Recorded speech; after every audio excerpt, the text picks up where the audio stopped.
तो कैसे हैं? Welcome to SP sir channel. हमारे चैनल पर आए यदि आप लोग नए हैं तो हमारे चैनल को सब्सक्राइब करें, लाइक करें एंड शेयर करें। आज हम लोग पढ़ेंगे टेंस के बारे में। टेंस क्या होता है? टेंस क्या होता है? टेंस मतलब क्या होता है? काल या समय। ठीक है, काल या समय। Tense is the source time of action. ये टेंस जो समय को बताता है। समय कितने प्रकार? समय 3 प्रकार का होता है। जो काल है, टेंस है, 3 प्रकार का होता है। Present tense, past tense, future tense.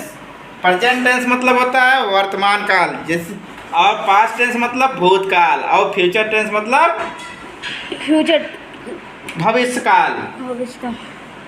Present tense क्या होता है? वर्तमान काल, जैसे जो हम इस समय चल रहा है, वर्तमान जो हम बोल रहे हैं, ये सब क्या है? वर्तमान में। पास्ट टेंस क्या है? जो बीती हुई बात, बीती हुई बात को हम कहते हैं, उसे बीता हुआ समय को हम कहते हैं पास्ट टेंस। और फ्यूचर टेंस क्या होता है? आने वाले समय को हम बोलते हैं फ्यूचर टेंस। तो प्रेजेंट टेंस भी जो है, जो वर्तमान काल है, जो समय चल रहा है समय, उसको हम वर्तमान काल बोलेंगे। वर्तमान टेंस है वर्तमान काल। इस प्रेजेंट टेंस को हम 4 भागों में बांटा गया है। पहला है प्रेजेंट इंडेफिनिट टेंस, और दूसरा है प्रेजेंट कंटीन्यूअस टेंस, और तीसरा है प्रेजेंट परफेक्ट टेंस, और चौथा है प्रेजेंट परफेक्ट कंटीन्यूअस टेंस। इसी तरीके से पास्ट टेंस भी 4 प्रकार के: past indefinite, past continuous, past perfect continuous. इसी तरह future indefinite, future continuous, future perfect continuous. कुल मिला के 12 हो जाते हैं। 4 भाग इसके, 4 भाग इसके, 4 भाग इसके, कुल मिला के 12 भाग हो जाते हैं। सबसे पहले हम लोग आज पढ़ेंगे प्रेजेंट इंडेफिनिट टेंस के बारे में। प्रेजेंट इंडेफिनिट टेंस के बारे में आज हम लोग पढ़ेंगे। देखिए, present indefinite tense, present indefinite tense, इसकी पहचान क्या है? कैसे हम पहचानेंगे प्रेजेंट इंडेफिनिट टेंस है? जिस हिंदी वाक्य के अंत में, जिस हिंदी वाक्य के अंत में ता है, ती है, ते है, ता हूँ आदि आते हैं, आदि आते हैं, तो उसे प्रेजेंट इंडेफिनिट टेंस कहते हैं। टेंस कहते हैं। जैसे राम जंगल में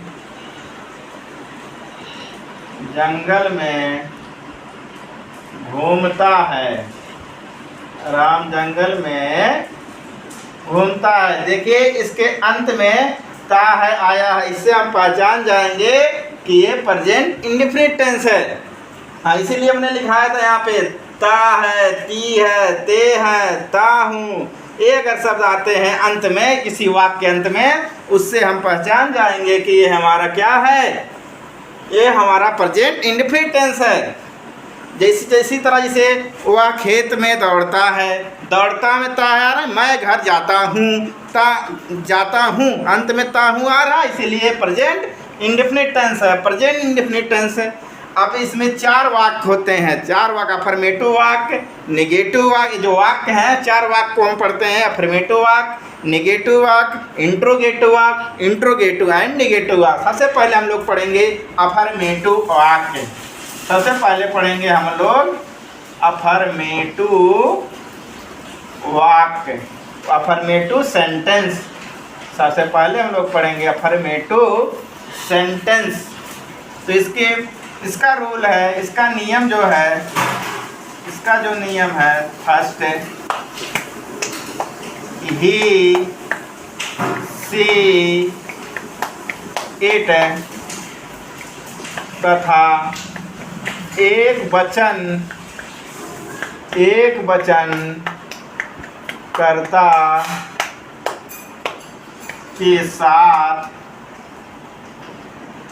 वर्ब के फर्स्ट फॉर्म में यस या ईएस जोड़ देते हैं, यस या ईएस जोड़ देते हैं,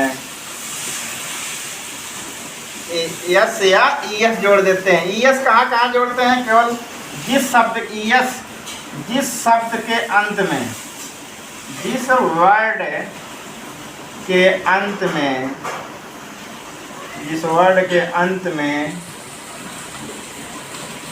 डबल एस या एस एच या ओ या सी एच या एक्स,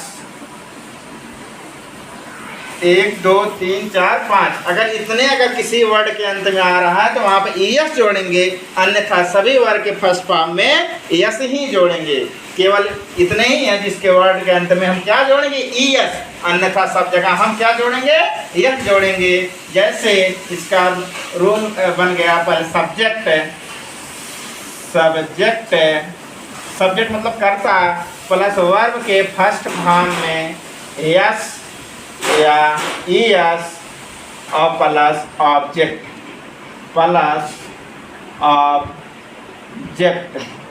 जैसे रमेश गांव में घूमता है, रमेश गांव में घूमता है। इसमें सब्जेक्ट क्या है? रमेश क्या हो गया? सब्जेक्ट। तो लिखेंगे रमेश।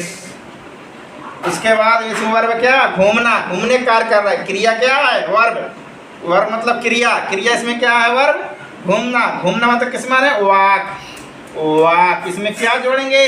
ए सिंगुलर नंबर है, रमेश क्या? एक वचन है, इसके लिए यहाँ क्या लगेगा? वर्ब में फर्स्ट फॉर्म में यस जोड़ेंगे, क्योंकि अगर इसमें आया होता अंत में क्या आता है? डबल एस आ जाता है, या एस एच या ओ या सी एच या एक्स आया होता तब ई एस जोड़ते हैं, लेकिन ये शब्द वर्ड के अंत में आया नहीं, इसलिए हम केवल एस जोड़ेंगे। और उसके बाद मे की अंग्रेजी होती है इन, और उसकी अंग्रेजी विलेज की अंग्रेजी होती है द विलेज। गाँव की अंग्रेजी होती है विलेज, गाँव की अंग्रेजी होती है विलेज। ठीक। सबसे पहले क्या करने के लिए? सब्जेक्ट, फिर वर्ब में आपका वर्ब खोजिए। वर्ब कहाँ है? घूमने का कर रहा, घूमने का वाक। ये सिंगुलर नंबर है, एक वचन है, सिंगुलर नंबर है, इसीलिए एस जोड़ देंगे। उसके बाद मेक अंग्रेजी लगाएंगे, उसके बाद गाँव अंग्रेजी लगाएंगे, गाँव अंग्रेजी होता है विलेज। ठीक है, इसलिए इसी तरह का हम कर सकते हैं। रोहन घर जाता है, रोहन घर जाता है। तो रोहन सिंगुलर नंबर है, एक वचन है, इसलिए रोहन लिखेंगे। और इसके साथ वर्ब के फर्स्ट फॉर्म में क्या लगेगा? किस माने जाना? यहाँ जाता का क्रिया, किस माने जाना? गो माने जाना। अब देखिए वर्ड के अंत में ओ आया, इसलिए यहाँ पे लगेगा ई एस, तो यहाँ ई एस लगा दिया। और उसके बाद कहाँ जा रहा? घर जा रहा, गोज टू होम। इस प्रकार हम कर सकते हैं। कितने आसानी से हम प्रेजेंट इंडेफिनिट टेंस के अफर्मेटिव सेंटेंस को हमने पढ़ लिया है। अभी नहीं हो, बस अब आगे बताएंगे अगला नियम। स्टॉप।